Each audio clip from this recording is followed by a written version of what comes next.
వికారాబాద్ జిల్లా కలెక్టర్పై దాడి చేయడం అమానుష చర్య అన్నారు మంత్రి కోమటిరెడ్డి వెంకటరెడ్డి. దాడి చేసిన వారిలో ఎవరున్నా ఎంతటి వారైనా వదిలిపెట్టే ప్రసక్తే లేదన్నారు. దాడికి ప్రోత్సహించిన బీఆర్ఎస్ నేతలను కూడా వదిలిపెట్టేది లేదన్నారు. ఈ ఘటనలో నిందితులపై కఠిన చర్యలు తీసుకుంటామన్నారు. అధికారం కోల్పోవడంతోనే బీఆర్ఎస్ నేతలు ఇలాంటి దాడులను ప్రోత్సహిస్తున్నారన్నారు. ఇలాంటి ఘటనలు మళ్లీ జరగకుండా ముందస్తు చర్యలు తీసుకుంటామన్నారు మంత్రి.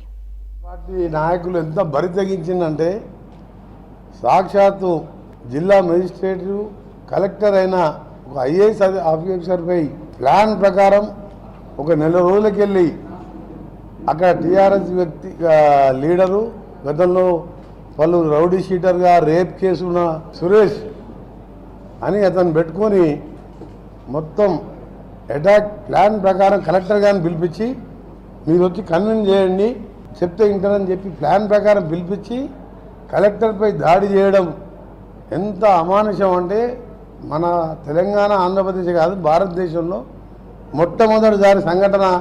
ఇవాళ కేసీఆర్ ఆయన కొడుకు కలిపి చేసిన ప్లాన్ ఎంత దిగజారిందంటే అయిపోయింది మా పని.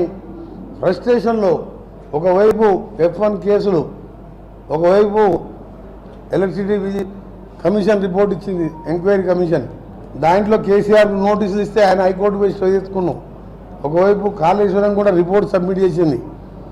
ఇక మొత్తం పార్టీ భవిష్యత్తు కాదు కదా, మా పర్సనల్ భవిష్యత్తు కూడా లేదు. ఈ ఫోన్ ట్యాపింగ్లో కూడా red corner notice, blue corner notice ద్వారా ప్రభాకర్ రావు గారు అక్కడ పాస్పోర్ట్ రద్దు అయితే ఆయనను కూడా రప్పించి ప్రయత్నాలు చేసి ఇక్కడ కొందరు మాజీ ఎమ్మెల్యేలకు నోటీసులు ఇచ్చి అందరూ కూడా జైలు పాలయ్యే సమయంలో ఈ దాడిలో నిన్న జరిగిన సంఘటన మన దానికి కారణం. అందుకనే నేను ఐఏఎస్ ఆఫీసర్లే కాదు ఉద్యోగులు, రిటైర్డ్ ఉద్యోగులకు, టీచర్లకు కానీ ఇంటర్ మేధావులందరికీ విజ్ఞప్తి చేస్తున్నా. ఎప్పుడన్నా ఇక్కడ ఇట్లా జరిగిందా? ముఖ్యంగా 10 సంవత్సరాల తెలంగాణ రాష్ట్రంలో అవసరం లేని మల్లన్న సాగర్కు 50,000 ఎకరాల భూమి సేకరణ చేసి పోలీసులను పెట్టి అక్కడ కలెక్టరు, కమిషనరు, అక్కడే పక్కకి కొండపోచమ్మ, రంగనాయక 3 పెద్ద రిజర్వాయర్లను పెట్టి బడుగు బలహీన వర్గాల దళితుల రైలు భూములు గుంజుకొని కేసులు పెట్టి పోలీసులతో రౌడీ అని బెదిరిస్తే మేమందరం కూడా పోయినాం అక్కడికి. కానీ ఎప్పుడు కూడా మేము రైతులని ఆఫీసర్ల మీద అటాక్ చేయమని రెచ్చగొట్టలే, బతిలాడినాం. అలాగే నా పార్లమెంట్లో ఇబ్రహీంపట్నం దగ్గర ఫార్మాసిటీ మీద 14,000 ఎకరాలు దళితులు అసైన్ ల్యాండ్ గుంజుకుంటే కూడా నేను 100 సార్లు ధర్నా చేసిన, రిక్వెస్ట్ చేసినాం. ప్రధానమంత్రి నుంచి ముఖ్యమంత్రికి వెళ్ళి కేటీఆర్ దాకా బతిలాడుకున్నాం తప్ప ఎప్పుడు కూడా ఇట్లా దాడులు చేపించలే. ఇంకా దాడి జరిగిన తర్వాత ఢిల్లీకి వెళ్ళి మాట్లాడతారు ఆయన, మీ పోరాటానికి మా మద్దతు ఉంటుందని.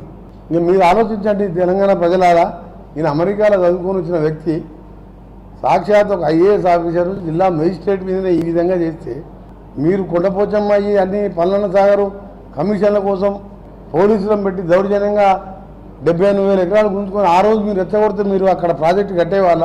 ఇది చాలా దురదృష్టకరమైన సంఘటన. దాని మీద ఎంత పెద్ద వాళ్ళు ఉన్నా సరే ఒక మాజీ ఎమ్మెల్యే 42 సార్లు మాట్లాడిందంట. కేటీఆర్తో మాట్లాడినట్టు ఫోన్ రికార్డు ఉంది. సమగ్రంగా విచారణ జరుగుతుంది కాబట్టి దాని మీద మొత్తం చెప్పు. ఎంక్వైరీ రిపోర్ట్ వచ్చిన తర్వాత ఎంత పెద్దోడు ఉన్నా లోపలికి పోవాల్సిందే. ఎందుకంటే కలెక్టర్కే భద్రత లేనప్పుడు, భద్రత అంటే వరి తెగించి ప్లాన్ చేసి రౌడీ షీటర్ని రేప్ కేసును తీసుకొచ్చి ఆయన ఒక టీఆర్ఎస్ లీడరు అటువంటి బ్యాచ్ని పెట్టి డాడీ